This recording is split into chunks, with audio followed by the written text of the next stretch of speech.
Hello everyone, welcome back. This is Jogendra Kumar, and in this video we are talking about the estivation. Basically, the arrangement of the sepals or petals in a flower with respect to the other member of the same whorl. Like as मैंने कहा कि एक ही floor के अंदर अगर 5 वोल arranged हैं यानी sepal और पेटल प्रेजेंट हैं, अगर 5 वोल्ड हैं तो उन 5 वोल्ड के रिस्पेक्ट में हम बात कर रहे हैं, यानी एक दूसरे के रिस्पेक्ट में हम इनके बारे में बात कर रहे हैं, तो इनका जो अरेंजमेंट है दैट इज कॉल्ड एस्टिवेशन। और ये सबका सब किसके अंदर बात कर रहे हैं हम? फ्लोवर के अंदर। Actually the aestivation is basically 5 type, but NCERT में आपको दे रखा है 4 टाइप। नाम याद रखना है valvate. Valvate the first WA that is a valvate aestivation. Valvate aestivation the first type. The second type is the twisted. Now third type that is a imbricate. Imbricate जो है सन 2017 का नीट का question रह चुका है और इससे कभी ना कभी नीट में क्वेश्चन आता है, तो ये थर्ड था। Now fourth one that is A vexillary. Okay, ये 4 टाइप के हैं। लास्ट एक पांचवा जो है, ये 4 आपको लिखे हुए हैं, पांचवा जो है वो मैं आपको पढ़ाऊंगा अलग से, दैट इज ए क्विनसियल। ये फिफ्थ 5 टाइप का होगा। यानी basically the aestivation is classified into 4 group according to NCERT, but पांचों मैं आपको समझाऊंगा क्यों, क्योंकि ये एम्स का क्वेश्चन है, एम्स में पहले आ चुका है। अब आप बोलोगे एम्स तो हो नहीं रहा भाई, एनसीईआर मतलब सीबीएसई जो एनटी है वो भी तो पेपर कराएगा, तो उसमें से कम 15 क्वेश्चन आउट ऑफ एनसीईआरटी तो आएंगे ना, आउट ऑफ एनसीईआरटी तो आएंगे ना 15 क्वेश्चन। तो उन 15 क्वेश्चन में से क्या पता एक क्वेश्चन यही हो, ठीक है ना, इसलिए इसको बोल रहा हूं। तो एम्स में क्वेश्चन पूछा जा चुका है इसलिए। तो 5 टाइप के हैं। अब इनके हम बारे में बात करेंगे। वातिव याद रखना है, वातिव ने क्या करा, वॉल्वेट, ट्विस्टेड, इम्ब्रिकेट, वैक्सिलरी और क्वानकुंसियल जो है ये आपके 5 टाइप के हैं। अब हम इनके बारे में बात कर रहे हैं, जिनमें से एक एक करके सबके बारे में डिटेल करेंगे। तो फर्स्ट बात करते हैं हम वॉल्वेट के बारे में। The first type that is a valvate. Valvate estivation. What happen in volvate estivation? Valvate aestivation में बेसिकली ये कहा जाता है कि जो सेपल्स और पेटल्स जो वोल होते हैं जस्ट टच करते हैं एक दूसरे को। यानी क्या, मान लो ये सेपल बनाए मैंने या फिर पेटल बोले, ये एक दूसरे को क्या है, जस्ट टच करते हैं। मैंने टच भी नहीं करता हुआ दिखाया हल्का हल्का। All these are just touch to each other, so these are called volvate estivation. In this, the sepal या पेटल की बात करें, यानी सेपल या पेटल की बात करें, तो वो जस्ट टच करते हैं एक दूसरे को। कहां पर? मार्जिन पर। This is called valvate aestivation. ठीक है, इसका सबसे इंपॉर्टेंट एग्जाम्पल किस चीज को कहा जाता है? सबसे इसके जो एग्जाम्पल दे रखे हैं आपको, एक ही दे रखा है एनसीईआरटी में, that is a calotropis, calotropis. But आप इस वॉल्वेट एस्टिवेशन के लिए आप पीछे जब फैमिलीज में जाओगे, आपके एनसीईआरटी में 3 फैमिली दे रखी है, एक फैबेसी दे रखी है, एक सोलेनेसी दे रखी है और एक लिलिएसी दे रखी है। तो उन 3 फैमिली में देखोगे तो उनमें से भी किसी एक का एग्जाम्पल होगा। ओके, तो सबसे इसका एक इंपॉर्टेंट कैरेक्टर भी क्या आता है वॉल्वेट एस्टिवेशन का, कि this is a advance type. Advanced aestivation होता है, यानी मोस्ट एडवांस होता है, advance type aestivation, advance type का एस्टिवेशन है। अब इसके कुछ इंपॉर्टेंट एग्जांपल है, उन एग्जांपल के बारे में बात करेंगे। तो एक एग्जांपल है C cube. What is the C cube? That is a cruciferae. ये इसके एग्जांपल में आएंगे, क्रूसीफेरेसी के सारे एग्जांपल किसके आएंगे? वॉल्वेट। दूसरा कैलोट्रोपिस, आप देख ही रहे हो, Calotropis. And the third one that is A custard Apple. Custard Apple NCERT में सिर्फ एक दे रखा है और वो एक ही आपको बहुत है याद रखने के लिए। बट सी क्यूब अगर आपको याद रहता तो और भी अच्छी बात है, बट ये चीज फिर से याद रखनी है। ये जो अलग से मैं और एग्जांपल लिख रहा हूं, ये एग्जांपल जैसे लिलिएसी। लिलिएसी में आप देखोगे ये हो गया। दूसरी फैमिली है सोलेनेसी, तो सोलेनेसी होगी, लिलिएसी होगी। इन तीनों के एग्जाम्पल जो हैं वो क्या है? वॉल्वेट एस्टिवेशन किन किन में पाया जा रहा है? लिलिएसी में पाया जाएगा, सोलेनेसी में पाया जाएगा, क्रूसीफेरेसी में पाया जाएगा, और कैलोट्रोपिस और कस्टर्ड एप्पल तो आपको पढ़ना ही है, मतलब लिखा हुआ है बेसिकली, तो आपको ये इंपॉर्टेंट है याद रखना। तो इससे आपने एक चीज क्या याद करी, आपने ये याद रखा कि कैलिक्स और कोरोला का जो अरेंजमेंट होता है, लिलियसी आपकी एक फैमिली लास्ट वाली पढ़ते हो आप, सोलिनेसी सेकंड नंबर पढ़ते हो, बट फैमिसी के अंदर वॉल्वेट एस्टिवेशन नहीं पाया जा रहा, और ये क्वेश्चन पूछा जाता है कि what is the arrangement of the calyx and Corolla in the Fabaceae, Solanaceae, Liliaceae. तो आपको एक चीज तो आपने ये याद कर ली कि लिलियसी और सोलिनेसी में वॉल्वेट टाइप का एस्टिवेशन पाया जाता है, ठीक है, और आपने अभी ये पढ़ लिया, ठीक है। नाउ द सेकेंड टाइप, अब इस सेकेंड टाइप क्या है, ट्विस्टेड। एक सिंपल सी चीज है, एक बोलते ना एक डंडी है, या कोई ऐसी सॉफ्ट चीज है जिसको आपने पहले क्या एक सिंपल फॉर्म में अरेंज्ड है, जैसे सिंपल मान लो एक लाइन से अरेंज्ड है, अगर ये सारे मार्कर है तो एक क्या है, लाइन से अरेंज है, बस जस्ट मार्जिन को टच करके बैठे हुए हैं, है ना, जस्ट मार्जिन को इन्होंने क्या करा, टच कर रखा है। लेकिन जस्ट जब इसके बाद में क्या करा आपने, को हल्का सा और ट्विस्ट कर दो, एक फ्लोर को थोड़ा और ट्विस्ट कर दें, ठीक है, समझाने के लिए। जैसे मैं आपको जैसे सपोज करो, मैं आपको समझाने के लिए एक चीज ये दिखाता हूं, जैसे सपोज करो ये कोई फ्लोर है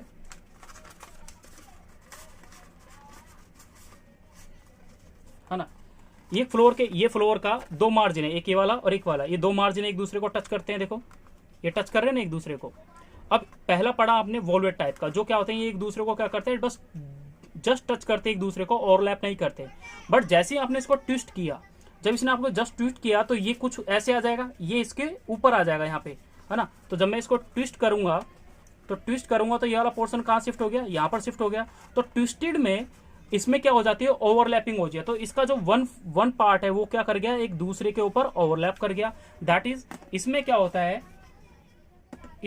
है कि जो कैलिक्स और कोरोला होते हैं, इनका जो एक मार्जिन है, एक वाला, इसका ये वन, ये सेकंड वाले के ऊपर, इसका सेकंड का इसके ऊपर, और इसका इसके ऊपर, और इसका इसके ऊपर, इस टाइप से इनमें क्या हो जाता है, अरेंजमेंट हो जाएगा, ठीक है। तो ये बेसिकली आपने देखा कि भाई इनके अंदर डिफरेंट टाइप के जो अरेंजमेंट है वो किस टाइप से आपको दिख रहे हैं, ठीक है। तो यहां पर कैलिक्स और corolla both are arranged, okay, in overlapping form, यानी यहां पर क्या होता है, one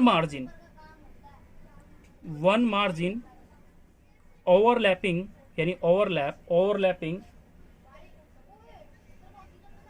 two the next sepal या पेटल, ठीक है। तो एनसीईआरटी में इसके लिए एक लाइन लिख रखी है, वो लाइन क्या लिख रखी है, वो लाइन हम देख लेते हैं कि one margin of the appendage is overlap the next one and so that this is called the twisted.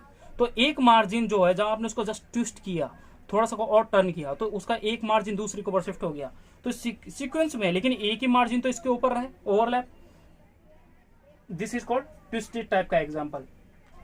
इसके कुछ एग्जांपल दे रखे हैं, एग्जांपल दे रखा है China rose, cotton, ladies finger, ladies लिख दिया, ladies finger, all these are an example of Malvaceae. ये सब के सब किसके एग्जाम्पल हैं, मालवेसी फैमिली के। तो दोस्तों आपको ये याद रखना है कि मालवेसी के अंदर किस टाइप का डिस्ट्रीब्यूशन दिखा जाता है, तो आप बोलोगे ट्विस्टेड टाइप का पाया जाता है। That's a important point, okay. तो तीन एग्जाम्पल एनसीईआरटी में लिखा रखा है, China rose, lady finger, cotton नहीं देखा तो कॉटन आप लिखें, तो ट्विस्टेड हो जाएगा, मालवेसी फैमिली, ये सब हो गया इसके अंदर example. Now the third one type is the imbricate. अब थर्ड के बारे में बात करते हैं, इम्ब्रिकेट। तीसरा टाइप का जो है वो इम्ब्रिकेट का है ना। तो इम्ब्रिकेट जो होता है, इम्ब्रिकेट में क्या होता है कि इसका एक जो होता है उसको ओवरलैप करते हैं अदर दो, बट नॉट अ रैंडम मतलब एक प्रॉपर डायरेक्शन में। जस्ट आपने अभी क्या देखा कि सबसे पहले आपने देखा वॉल्वेट में कि जस्ट जो मार्जिन है वो एक दूसरे को क्या कर रहे हैं, टच कर रहे हैं। यही आपने देखा कि एक दूसरे को जस्ट टच कर रहे हैं। जब इसको आपने ट्विस्ट किया तो ट्विस्ट करने के बाद इसका एक का मार्जिन दूसरे को ओवरलैप कर गया, दूसरे का तीसरे के ऊपर, तीसरे का चौथे के ऊपर, और चौथे का पांचवें के ऊपर, इस टाइप से ओवरलैपिंग हो गई। फिर बाद में ये देखा गया कि जब इसको और ट्विस्टेड कर दिया, यानी इसको और मोड़ दिया, तो ये नहीं पता चला कि कौन किसको ओवरलैप कर रहा है, ओके। तो इसके अंदर जो सेपल और पेटल होते हैं वो ओवरलैप करते हैं one on another, okay, any particular direction. तो इसके लिए आपको एक लाइन याद रखनी है, यानी इसमें क्या हुआ वो चीज देखें कि मान लो ये सेपल है, इसको इन्होंने ओवरलैप कर लिया, दूसरा मैंने बोला कि इसने इसको ओवरलैप कर लिया, और इसको इन दोनों ने ओवरलैप कर लिया। तो इस चीज में आपने क्या देखा, इस चीज में आपने ये देखा कि इसमें जो मार्जिन ऑफ सेपल और पेटल है वो ओवरलैप करे। देखो ये नेट का क्वेश्चन रह चुका है 2017 का, डेफिनेशन आई थी इसकी, और डेफिनेशन में पूछा था कि किस टाइप का वो है। तो इसका जो मार्जिन है वो ओवरलैप करता है, but any particular direction, any particular direction, okay. For example कुछ एग्जाम्पल दे रखे हैं, जैसे एक दे रखा है cassia and gulmohar. Cassia and gulmohar इसके दो इंपॉर्टेंट एग्जाम्पल है जो आपको याद रखना है। तो एनी पार्टिकुलर डायरेक्शन में, तो इसके आपने अभी तक दो एग्जाम्पल देखे, यानी इम्ब्रिकेट की डेफिनेशन जो आ चुकी है 2017 के एग्जाम में। तो इसकी डेफिनेशन बेसिकली इधर रखे कि if the margin of sepal और petal overlap one on other, okay, but not in the particular direction, not in the any particular direction as in a china rose, sorry cassia and the gulmohar. ये आपको दोनों के दोनों याद रखने हैं, दोनों के दोनों एग्जाम्पल बहुत इंपॉर्टेंट है, अपने आप इनसे क्वेश्चन पूछा जाता है, ओके। ये इम्ब्रिकेट हमने जस्ट देख लिया। तो इसके लिए एक सिंपल से एग्जांपल ये भी याद रखते हैं, GCI, G is for the Gulmohar, C is for the cassia and I is a type of imbricate, यानी type of aestivation, that's it. यानी ये दो एग्जांपल इसको याद रखना है, तो GCI टाइप से आप इसको याद रखेंगे। नाउ फोर्थ टाइप, तो फोर्थ टाइप में यहाँ पे आपको वाक्तिव वी नहीं बता रहा, वो लास्ट वाला बताऊंगा। तो इसमें फोर्थ टाइप का जो आपको लिख रहा हूं दैट्स ए क्विनसियल। ये इसमें एम्स में इसकी डेफिनेशन आ चुकी है, ठीक है, इसलिए मैं इसको बता रहा हूं, और इम्पोर्टेंट भी है अपने आप में। ये एक मोस्ट प्रिमिटिव टाइप का है, मोस्ट प्रिमिटिव टाइप का एस्टिवेशन है पहला। इसका एग्जाम्पल आपको याद रखना है guava. What is the definition? तो डेफिनेशन इसकी ये है कि कोई भी दो कैलिक्स और कोरोला है, कोई भी कैलिक्स और कोरोला है, उसके दो क्या करेंगे, ओवरलैप करेंगे। दो कैलिक्स जो है वो ओवरलैप करेंगे, वन वाला इसको ओवरलैप करेगा एंड अनोदर इसको ओवरलैप करेगा। तो दो टाइप के जो होते हैं वो अदर डिफरेंट टाइप के जो अदर सेपल और पेटल्स जो हैं इनको क्या करेंगे, ओवरलैप करेंगे, कंप्लीटली ओवरलैप, ओके। यानी अदर सेपल्स को ओवरलैप करते हैं, सेपल पेटल्स को ओवरलैप करते हैं टू पेटल्स या sepals. This is called quincuncials, okay. Now the last one is the another most important, जिसके बारे में हम अपनी लास्ट वीडियो में कोरोला में डिस्कस कर चुके हैं, और उसी से रिलेटेड थोड़ा इंपॉर्टेंट है, that's A fifth type, that's a vexillary. The vexillary as also known as a descending imbricate, important market, important है descending imbricate। और descending imbricate के बारे में पूछ रहा है तो इसमें होता क्या है वो देख लें। सबसे बड़ा एक वॉल प्रेजेंट होगा, ये वाला सबसे बड़ा एक वॉल ये प्रेजेंट है, जस्ट उसके बाद उसके अंदर दो वॉल और प्रेजेंट होते हैं, ये वाले, उसी के अंदर दो वॉल और प्रेजेंट होते हैं, क्योंकि टोटल 5 इन नंबर होते हैं, और जस्ट उसके बाद होते हैं इनर साइड सबसे दो और। तो टोटल कितने हो गए अब उनके बारे में डिटेल कर लेते हैं। This is the largest size, okay. क्या है ये? दिस इज कॉल्ड स्टैंडर्ड या वैक्सिलम। वैक्सिलम 2017 का नीट का क्वेश्चन था ये वाला, कि वैक्सिलम टाइप का एस्टिवेशन जो ये पाया जाता है किसके अंदर पाया जाता है, ठीक है। और इस पूरे को बोला जाता है, इस पूरे को बोला जाता है, ये यानी बोला क्या जाता है इसको, ये लोकेटेड होता है पोस्टीरियर पोजीशन पर। कहाँ लोकेटेड है ये सब का सब, मतलब ये स्टैंडर्ड या वैक्सिलरी कहाँ लोकेटेड है, इसको बोला जाता है ये लार्जेस्ट साइड, यानी स्टैंडर्ड या वैक्सिलम जो होता है वो लार्जेस्ट साइड होता है, ये पोस्टीरियर पोजीशन पर लोकेटेड होता है। और नीट 2017 का क्वेश्चन है, वैसे याद रखना है। ये 2 इन नंबर होते हैं, यानी 2 इन नंबर होते हैं। इनके बारे में बात करते हैं। They are located in lateral position. कहाँ पर लोकेटेड है? लैटरल पोजीशन पर लोकेटेड है। अगर लैटरल पोजीशन पर लोकेटेड है तो इनका भाई नाम भी होगा कुछ, तो इनका नाम है विंग या एले, पहली चीज ना। Another important name of that question that is 2, that is anterior position. देखो इनके नाम क्वेश्चन है अपने आप है, इनके जो नाम है, जैसे इसको स्टैंडर्ड या वैक्सिलम बोला गया, एनसीईआरटी में सिर्फ स्टैंडर्ड लिख रखा है ना, लेकिन नीट में वैक्सिलम नाम से इसको पूछ लिया। बीच वाले जो लैटरल पोजीशन प्रेजेंट है उनको विंग दे रखा है एनसीईआरटी में, बट एलए नहीं दे रखा, तो एलए याद रखना है। एंटीरियर पोजीशन पर जो प्रेजेंट होता है उसको बोला था कील या कैरिना, कील या करीना। बॉलीवुड वाली नहीं बोल रहा मैं, वही फिर से बोल रहा हूँ, बॉटनी वाली पढ़ रहे हैं हम, ठीक है। तो इसमें ये 5 प्रेजेंट होते हैं, तो इन 5 के लिए एक फॉर्मूला था, यानी कोरोला ऑफ फैबेसी। तो इसका जो एग्जाम्पल होगा वो एग्जाम्पल क्या होगी? फैबेसी फैमिली, फैबेसी इसका एग्जाम्पल है, मोस्ट इंपोर्टेंट एग्जाम्पल। तो सारे के सारे एग्जाम्पल किसके हैं? इसकी इंपोर्टेंट फैमिली है फैबेसी, बस इसी के लिए बनी है। तो इसमें जो कोरोला का अरेंजमेंट होता है वो आप देखेंगे वहां पर, वो कोरोला का अरेंजमेंट होता है K इजिकल टू होता है 1 + 2 + 2 fused.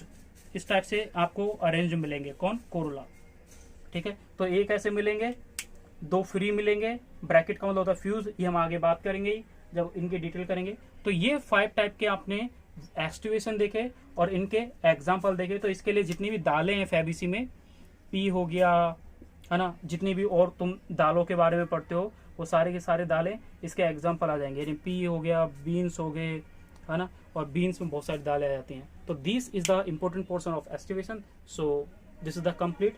After it we detail about the androecium. Okay, तो एंड्रोसियम के कौन कौन से इंपॉर्टेंट पार्ट हैं उसका एक अपना 3rd वीडियो आएगा आपका, मतलब एक नेक्स्ट वीडियो आएगा। तो उस एंड्रोसियम में डिफरेंट टाइप के जो इंपॉर्टेंट क्वेश्चन है, इंपॉर्टेंट टॉपिक है, उनके बारे में डिटेल करेंगे। Thank you.